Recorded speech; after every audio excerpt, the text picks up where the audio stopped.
Well, hi, everybody. We are past our midway point and this week again, week going by quickly.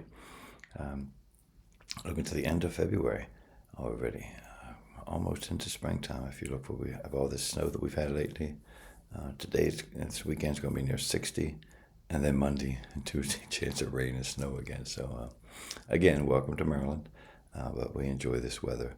I want to continue our study during Lent, going through the Gospel of Matthew. Today we're looking at Matthew 8 and verse 1 and following. This is where Jesus cleanses one of the lepers.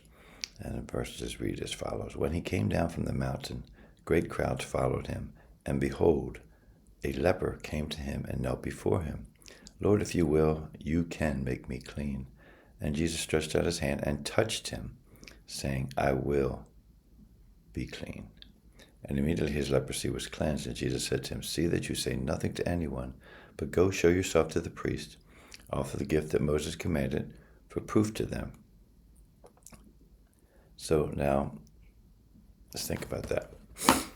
Leprosy was horrible back in the day. In fact, there were leper colonies where those with leprosy lived together away from other people. People didn't want to touch them. People didn't want to be near them. They were outcast. Okay. Now, what's cool is that this leper came to Jesus. He didn't think twice about Jesus would run from him or he would be kept from coming to Jesus, but he came to Jesus, and we don't hear anything about anybody keeping him away from him. And in turn, Jesus wasn't shocked, didn't back away, didn't say, you can't touch me,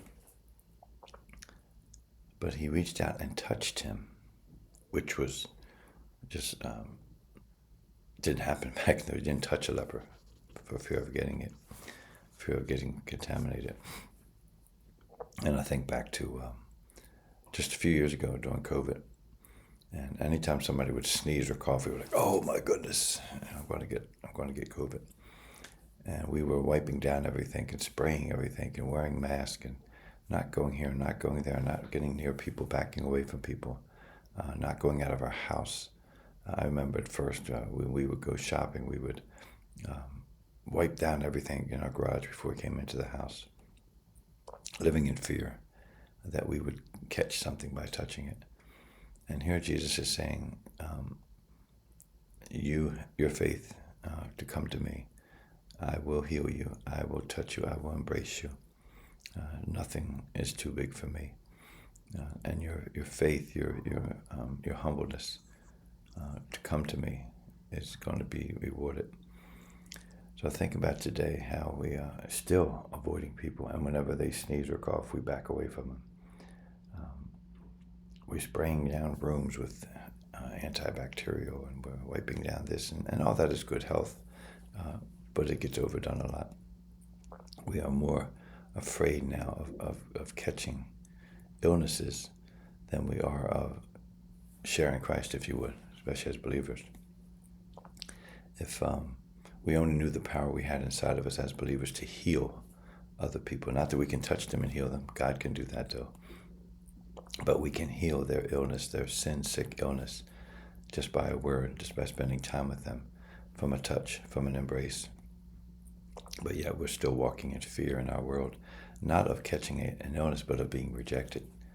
And sometimes that illness of being rejected keeps us from sharing Christ with people, living in fear that our popularity will be lost. But yet Jesus didn't care. And I think about the leprosy at that time. There are times, I remember during the Black Lives Matter movement, that people kind of come up with all other kinds of options. Blue lives matter, all lives matter, kids' lives matter, adults' lives matter, police lives matter. Well, all life does matter, but at that point, with all the injustice that was going on, just blatantly in front of everybody, Black lives mattered more than anything then. And still today, there's injustice, and anyone who is treated unjustly matters, not only to me and to others, but to God. And he would say, if Jesus was here today, he would say that all lives matter, yes, but the immigrants' lives matter. Those being mistreated matter.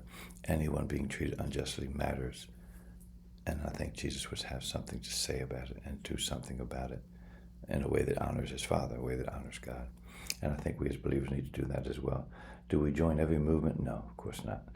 Do we get behind every march or every protester? No, we have to look and see what they're doing. But we all have ways to do what we can do to make sure that people are treated fairly in our government, in our circles, in our country. We may not be able to talk to the president or talk to the Supreme Court, but we can do what we can do in our lives to make sure that everyone we know, that everyone we touch, is important to us and to God. So today, as Jesus reached out to heal the leper, help us, Lord, to reach out and to heal others of illnesses, of loneliness, of depression, of sickness, of being just mistreated. Help us to know how to help and how to heal in today's world. God bless you. Have a great day.